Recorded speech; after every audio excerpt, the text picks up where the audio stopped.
Good morning. This is Mark Soderberg with ADM Investor Services with your morning ag outlook for Tuesday, November the 7th. Prices here overnight were pretty much lower across the board with the exception of spot meal, which is up $1 or $2. Corn right now is down about 4 to 5 cents, carving out some new lows as we speak.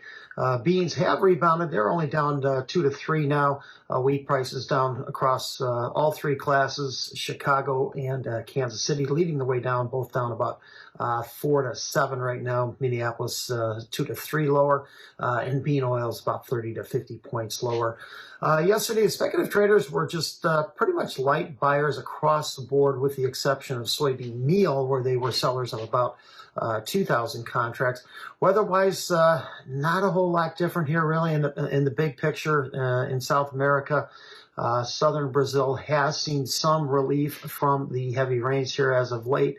That is not expected to last much longer, as the next wave of moderate heavy rains supposed to forecast to move in by end of this week and into the weekend, while areas in the north, which did get some beneficial rains over this past weekend, it does look like that is returning back to a drier bias with temperatures warming back up again.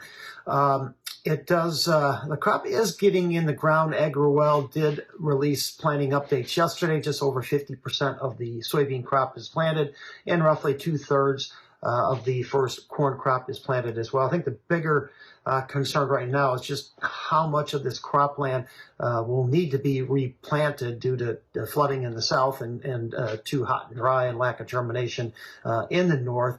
Estimates right now range from about 5 on the low side to as much as 25% of the crop. And this is just something that's going to be up for much debate here really over the next couple of weeks. Conditions in Argentina continue to move in a more favorable direction. Here in the U.S., mostly favorable conditions to allow harvest progress to wrap up. Yesterday after the close, the USDA released their updates there. Corn harvest did reach 81%, soybean harvest 91%, both pretty much in line with expectations. Winter wheat ratings saw a 3% improvement, up to 50% of the crop now is in good to excellent condition. That is much better than the 30% here from a year ago, and the planting progress there is now up to 90%. Customs data overnight did show Chinese imports in the month of October, soybean imports that is, did reach 5.2 million metric tons. While that was down 28% from September, it is up at 25% from October of a year ago. Year-to-date imports have reached 82.5 million metric tons, and that's up 14.5% year over year.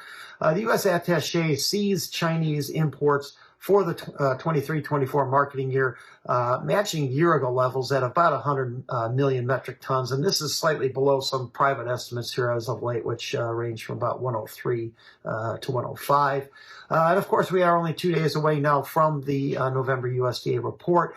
Really not looking for significant changes in either corn or soybean production, maybe just a touch higher on corn, with that carrying through to ending stocks. In soybeans, I think the big question to me is I'll be looking forward to see if we do see further cuts on soybean exports, that being offset by further increases in crush to help support the growing renewable diesel industry. With GM beans now, they're basically $1 off of their recent lows. We've giving them a little bit of that back here this morning. Wheat, pretty much the same story. Cheap supplies coming out of Russia continues to weigh on prices, and in corn, the big picture there, exports are weak, looking for demand. However, we do have good domestic consumption from ethanol. Thank you for listening. I hope you have a wonderful day.